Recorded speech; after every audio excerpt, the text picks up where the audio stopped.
ಹೊಳೆನರಸೀಪುರ ಪಟ್ಟಣದ ಶ್ರೀ ಕೊಳಲು ಗೋಪಾಲಕೃಷ್ಣ ದೇವಾಲಯದಲ್ಲಿ ತಾಲೂಕು ಯಾದವ ಸಂಘದ ವತಿಯಿಂದ ಶ್ರೀ ಕೃಷ್ಣ ಜನ್ಮಾಷ್ಟಮಿ ಪ್ರಯುಕ್ತ ಸೋಮವಾರ ವಿಶೇಷ ಪೂಜಾ ಮಹೋತ್ಸವ ವೈಭವದಿಂದ ನಡೆಯಿತು.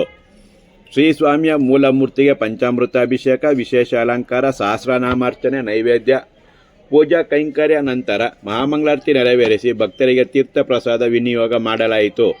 ಸಂಜೆ ಗೋಧೋಳಿ ಲಗ್ನದಲ್ಲಿ 500ಕ್ಕೂ ಹೆಚ್ಚು ಲೀಟರ್ ಹಾಲನ್ನು ನೈವೇದ್ಯಕ್ಕೆ ಇಟ್ಟು ಪೂಜೆ ಸಲ್ಲಿಸಲಾಯಿತು.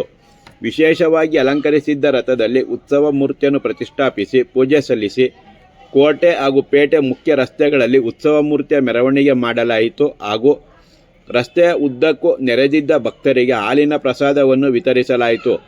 ಪೂಜಾ ಮಹೋತ್ಸವದಲ್ಲಿ ಯಾದವ ಸಂಘದ ಅಧ್ಯಕ್ಷರಾದ ವೇಣುಕುಮಾರ್, ಕಾರ್ಯದರ್ಶಿ ವೆಂಕಟೇಶ್ ಯಾದವ್, ಖಜಾಂಚಿ ಅರುಣ್ ಕುಮಾರ್ ಯಾದವ್, ಪುರಸಭಾ ಮುಖ್ಯಾಧಿಕಾರಿ ಶಿವಶಂಕರ್, ಯಾದವ ಜನಾಂಗದ ನಾರಾಯಣ್, ರಂಗನಾಥ್, ಎಚ್.ಟಿ. ಸುದರ್ಶನ್ ಯಾದವ್, ರಾಘವೇಂದ್ರ, ತಿಮ್ಮಪ್ಪ, ಮಂಜುನಾಥ್, ರವಿ ಯಾದವ್, ಅರುಣ್ ಯಾದವ್, ಗಿರೀಶ್, ವಿಷ್ಣು, ಹನುಮಂತರಾಜು, ಗವಿರಂಗ, ನರಸಿಂಹಮೂರ್ತಿ, ಮೂರ್ತಿ, ಗಿರೀಶ್ ಯಾದವ್, ದೇವರಾಜು ಹಾಗೂ ಇತರರು ಭಾಗವಹಿಸಿದ್ದರು.